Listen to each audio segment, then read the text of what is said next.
joining university may have his or her own struggles, right?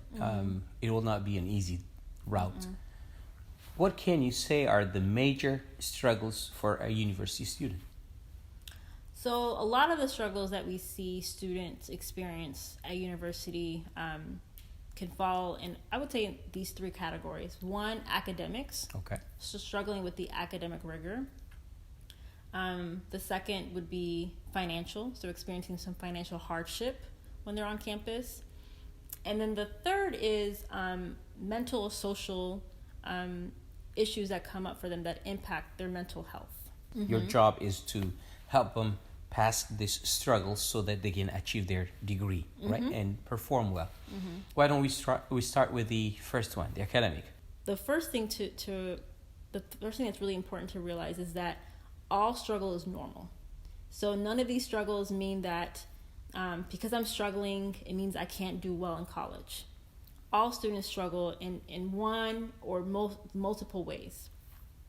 So students who are struggling academically, the important thing to realize is that that's normal. We want to normalize the fact that it's okay if you failed a test, or it's okay if you're struggling in a class. What's not okay is not asking for help.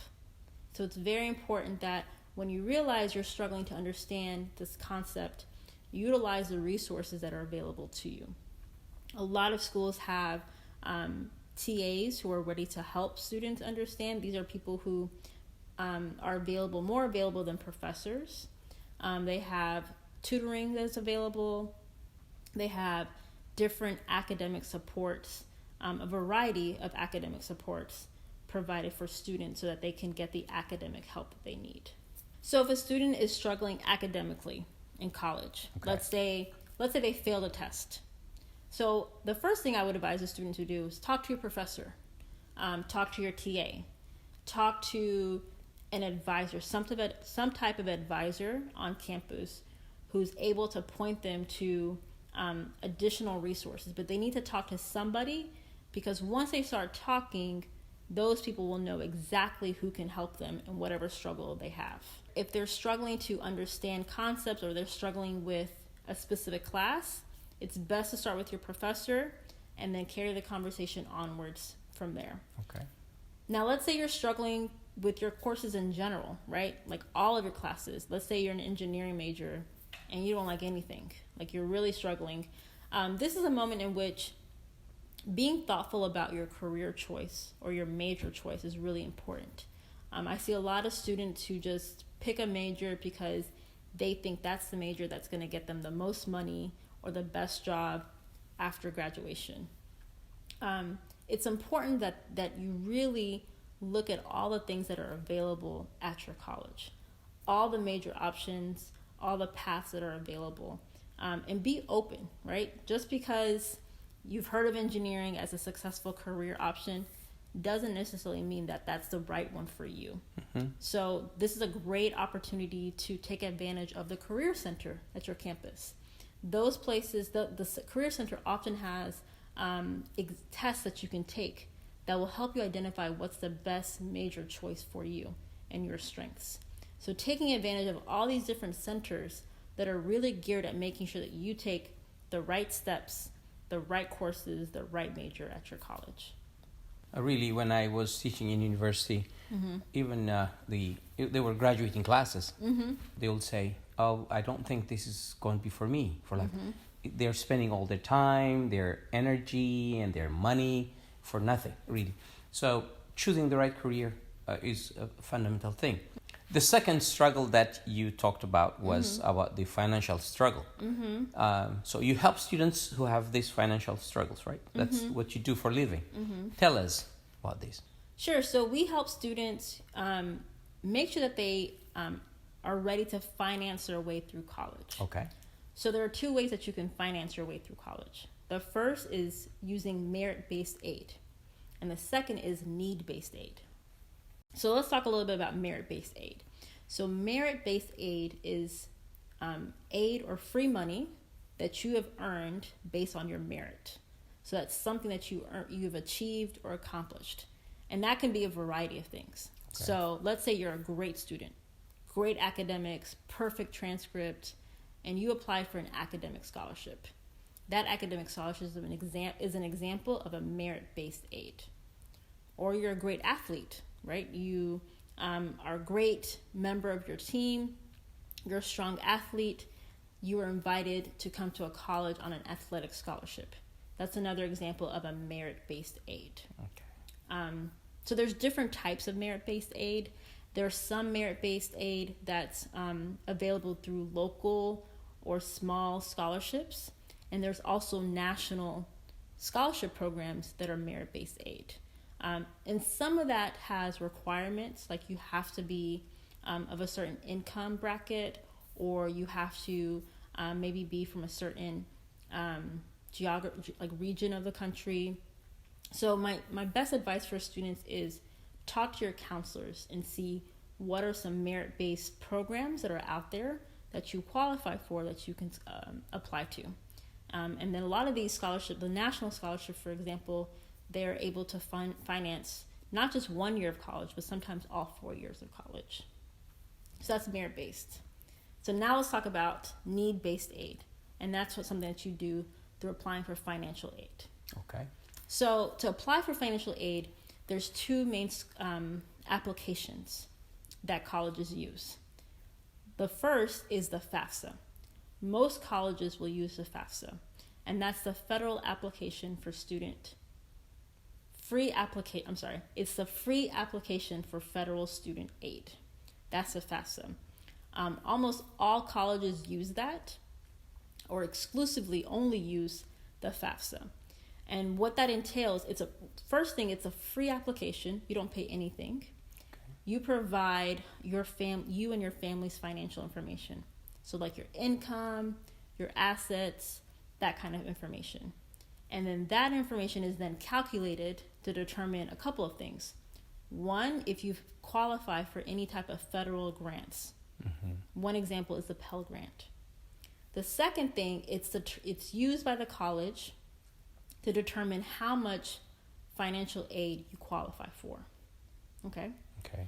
Now, some colleges, not all, but some, in addition to the FAFSA, they also require that you complete something called a CSS profile.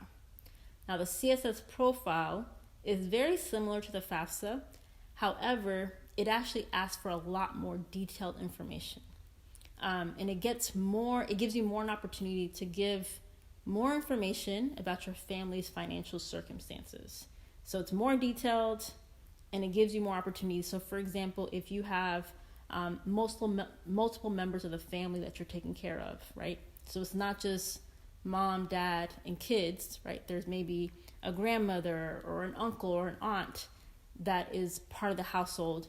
You can explain that or provide that information in a CSS profile. Usually smaller schools, private schools, tend to use a CSS profile. So if you're really focusing only on public universities, you're most likely only doing the FAFSA. Does that make sense? Yes.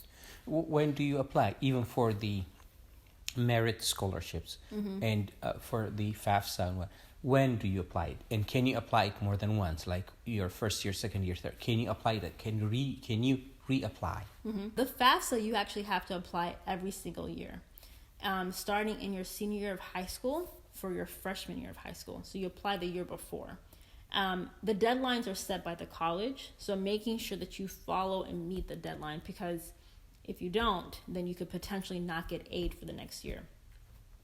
My advice is to always start as early as possible. Mm-hmm. So if you have all of your family's financial information and you're ready, whenever you're ready, go ahead and submit that information. It's never too early, but it's always too late. Okay.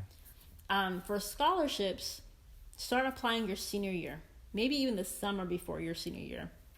You really want to start researching what those big programs are and the small programs even earlier in your junior year, so that when the deadlines start in your senior year, you're ready to submit those applications. Okay. So we talked about the two of them. The third one remaining, mm-hmm. like the third one was about the social or mental challenge that mm-hmm. do you see this a lot in universities? Yes, a lot. So again, going back to the idea of struggle is normal. all students struggle. It's okay if you struggle. What happens is a lot of times when students struggle, they think it's not okay and that it's not normal, and they don't ask for help. So what we try to do a lot of times is say it's okay to struggle, right? It's expected that struggles happen. So don't be silent about it. Actually ask for help. Get involved.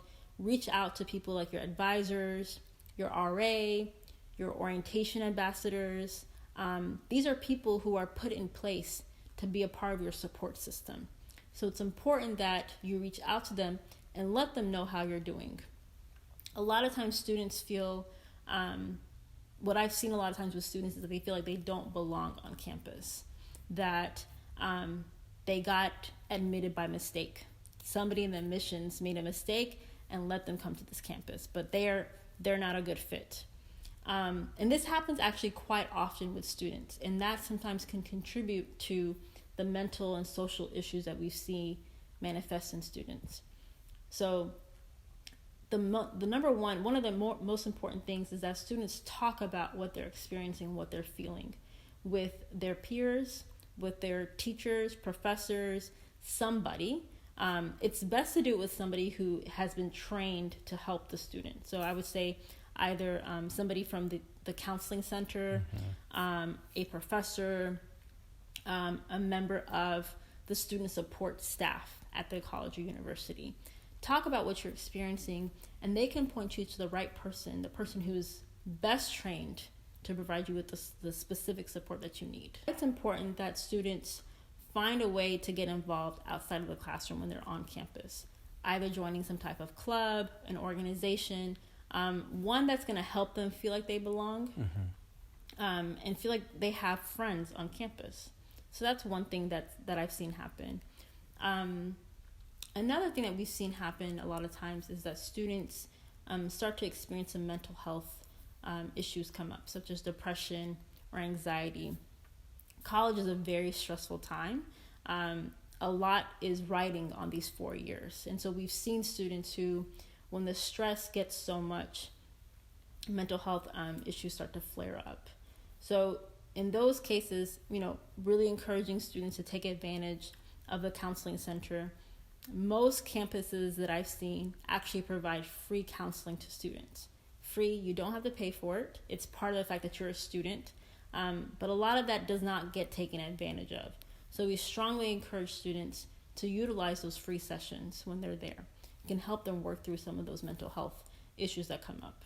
Is it only for a few hours, or there's no limit onto it, or they can take as much as needed? It varies by campus. So some campuses will say there's a limit per semester. Some will say it's unlimited. So making sure that they ask what the limit is. And most often campuses will work with students. If there is a limit and the student reaches that limit, they'll work to find them an affordable option once that limit has been reached. Salam, this mental and social struggle or challenge, is it a lot in number, or it's very few people are suffering from this? So you would be surprised, it's actually quite a large number of students. And what we see happen is, so there's something called imposter syndrome, in which a student will feel like they're an imposter. So they don't belong on this campus. So when they experience these struggles, they could be academic struggles, mental health struggles, social struggles, they think they're the only ones who are experiencing it, and thus they don't belong on campus. But in reality, a lot of students are experiencing it. Most students are. And it's actually normal. So that's why there's so many different levels of support and resources on campus, because it's actually felt and experienced by a good number of students on campus. But those who succeed, who are about to graduate, they have to look for a job, right, for their career. When do they start it, and do you guys help them in finding a career? I think the biggest issue here is that students often wait to the spring semester of their senior year to go to the career center. In reality, you should go to the career center fall semester of your freshman year. Okay. Yeah, because you want to start getting involved in internships. You want to take advantage of different opportunities that make your resume stronger so that when you apply for a job in your senior year, you already have a lot of experiences that employers want in the employees that they're going to hire. To wrap this session, if I ask you, Selah, give an advice a student who is in university now, what would it be? So I'd actually say two things. Okay. So it's ask for help and make connections.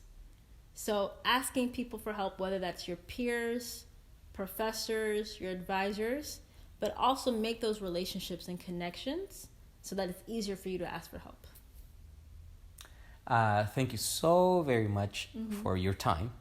Really, this will help a lot of the students and also parents. It will help us open our eyes and know what we have there. It's lack of knowledge that we are not utilizing things that are available there. So thank you for your time. Thank you for the information. Keep up the great work that you're doing, Salam Hafte. Thank you. Appreciate that. Thank you.